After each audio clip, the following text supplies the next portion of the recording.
পশ্চিমবঙ্গের tourism hotspot Digha. সেই দীঘাতে গড়ে উঠেছে জগন্নাথ দেবের মন্দির।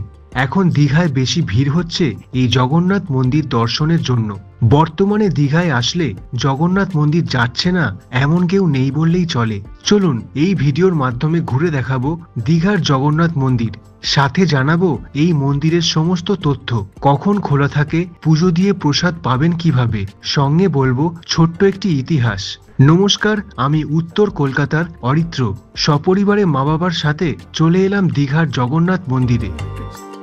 জগন্নাথ মন্দির বলতে বাঙালির কাছে এক কথায় মনে পড়ে উড়িষ্যা রাজ্যের পুরী, যেটা দীঘার মতন বাঙালিদের আরেকটা ছুটি কাটানোর ঠিকানা, যেখানে রয়েছে চার ধামের এক ধাম জগন্নাথ ধাম। তবে জগন্নাথ মন্দির অনেক জায়গায় রয়েছে, যেমন কলকাতার নিউ টাউনে, যার ভিডিও এই চ্যানেলে পেয়ে যাবেন। তারপর খিদিরপুরের জগন্নাথ মন্দির আরো অনেক জায়গায় রয়েছে। সেরকমই পশ্চিমবঙ্গের পূর্ব মেদিনীপুর জেলার দীঘা, যেটা ছুটি কাটানোর জন্য বাঙালির দ্বিতীয় ঠিকানা। 2018 সালের 20 ডিসেম্বর পশ্চিমবঙ্গের মুখ্যমন্ত্রী মমতা ব্যানার্জি ঘোষণা করেছিলেন দীঘার জগন্নাথ টেম্পেলের ব্যাপারে।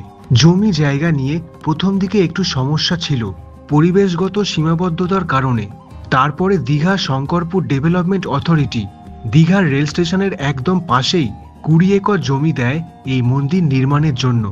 কলকাতার নিউ টাউনে ম্যাক্সিমাম প্রজেক্ট করেছে হিডকো, অর্থাৎ West Bengal housing infrastructure development corporation.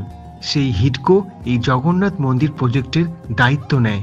তারপর 2022 সালের মে মাসে এই মন্দিরের নির্মাণের কাজ চালু হয়। প্রায় 250 কোটি টাকা বরাদ্দ করা হয়েছে এই মন্দির নির্মাণের জন্য। এবং অবশেষে 30 এপ্রিল 2025 সালে অক্ষয় তৃতীয়ার দিন উদ্বোধন হয় এই মন্দির। ভেতরে রয়েছেন নিমকাঠের জগন্নাথ দেবের মূর্তি, পাশে বলভদ্র এবং সুভদ্রা। মন্দিরের স্থাপত্যর ব্যাপারে যাই বলবো কম বলা হবে। তবে আপনি যদি কলকাতার জোকা পৈলনের স্বামী নারায়ণ মন্দিরে গিয়ে থাকেন, তাহলে তার স্থাপত্যের সাথে অনেকটা মিল পাবেন। আসলে সেই রাজস্থানের বেলে পাথর দিয়ে এই মন্দির তৈরি, যেটা জোকার স্বামী নারায়ণ মন্দিরের স্থাপত্যের সাথে মিল রয়েছে।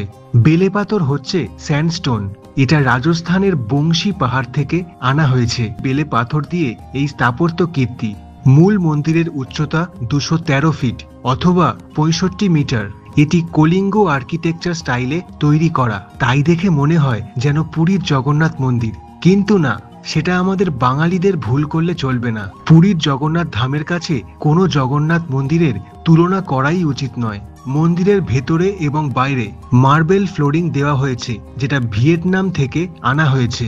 মন্দিরের ওপরে দেখছেন এই ধ্বজাটা প্রতিদিন বিকেল 4:30 সময় পরিবর্তন করা হয়। এই নকশা, উপাদান এবং ভাস্কর্যের বিবরণ ভারতের বিভিন্ন রাজ্যের কারিগরদের কারুশিল্পকে প্রতিফলিত করে।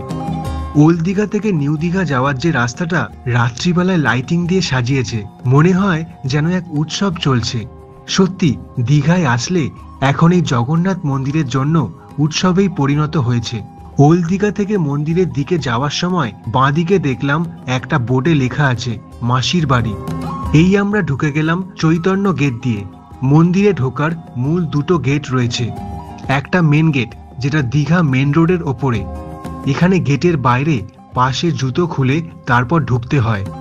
নিজের দায়িত্বে জুতো খুলে এখানে রেখে ঢুকতে হবে। তবে অনেকেই ভাবে যদি জুতো চুরি হয়ে যায়, তাই জন্য আরেকটা গেট আছে। চৈতন্য গেটের ডান দিক দিয়ে ভেতরে গিয়ে 6 নম্বর গেট রয়েছে। সেখানে জুতো রাখার কাউন্টার রয়েছে, সাথে একটা টোকেন দিয়ে দেয়। ওই যে মন্দির থেকে ওইদিকে 6 নম্বর গেট, ওখানেই রয়েছে পুজোর ডালা আর্কেড, অর্থাৎ পুজো দেওয়ার জন্য ডালা কিনতে পারবেন। 50 টাকা এবং 100 টাকার ডালা কেনা যায় পুজো দেওয়ার জন্য। ভেতরে রয়েছে প্যারা, গজা আর লাড্ডু। এই হচ্ছে মূল মন্দিরের পুজো দেওয়ার জন্য লাইন।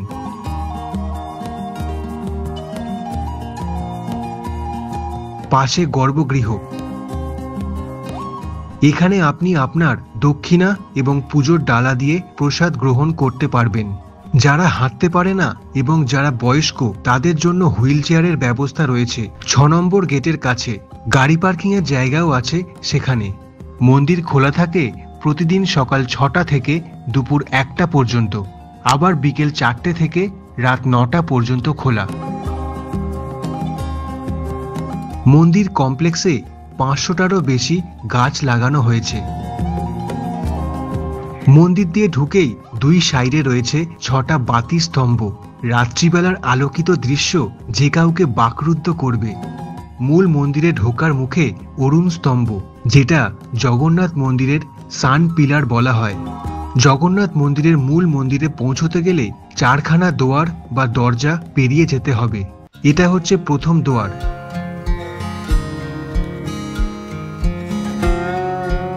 গেটের মুখে রয়েছে দুই সাইডে সিংহের মূর্তি।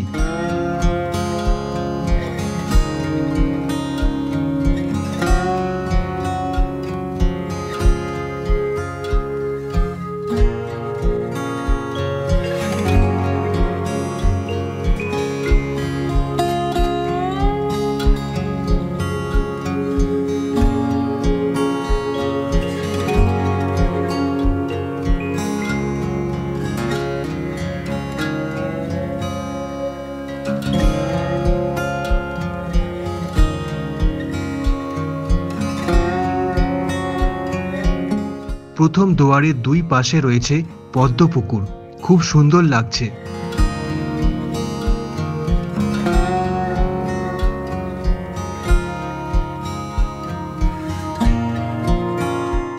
এবারে প্রবেশ করছি দ্বিতীয় দুয়ারে।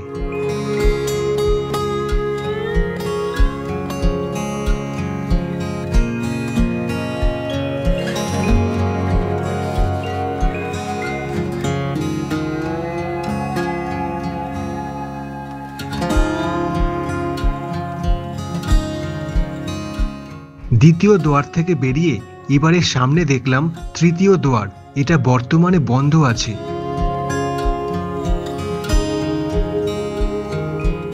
তার বাঁদিক দিয়ে যাচ্ছি মূল মন্দিরে, যেটা চতুর্থ দুয়ারে।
মূল মন্দির থেকে বেরিয়ে বাঁদিকে অনেক ছোট ছোট মন্দির রয়েছে।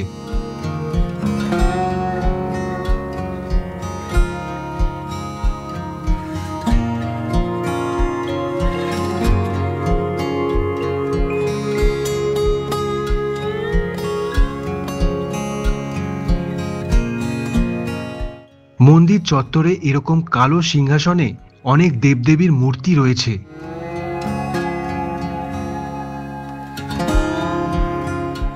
মূল মন্দিরের পেছনের সিঁড়িতে প্রচুর ভক্তরা বসে আছে। গরমকালে দিনের বেলায় যত বেলা বাড়ে এই মার্বেল ফ্লোরিংয়ে পা রাখা অসম্ভব, তাই দিনের বেলায় সকাল সকাল ঘুরে যাওয়াই ভালো, আর নয়তো সেই বিকেল বেলায়। জগন্নাথ মন্দিরের পেছনে রয়েছে আরেকটা ঘর, কিন্তু এই ঘরে বর্তমানে ফাঁকা রয়েছে, মানুষ এসে বিশ্রাম করছে। জগন্নাথ দেবকে প্রণাম জানিয়ে এই ভিডিও শেষ করছি। কেমন লাগলো আপনার কিছু কথা অবশ্যই কমেন্ট করে লিখবেন। ধন্যবাদ সম্পূর্ণ ভিডিওটা দেখার জন্য। দীঘায় এসে কোন হোটেলে থাকলাম তার ভিডিও দেখে নেবেন, আর ভালো লাগলে এই চ্যানেলটা সাবস্ক্রাইব করে রাখবেন। এখন টাটা।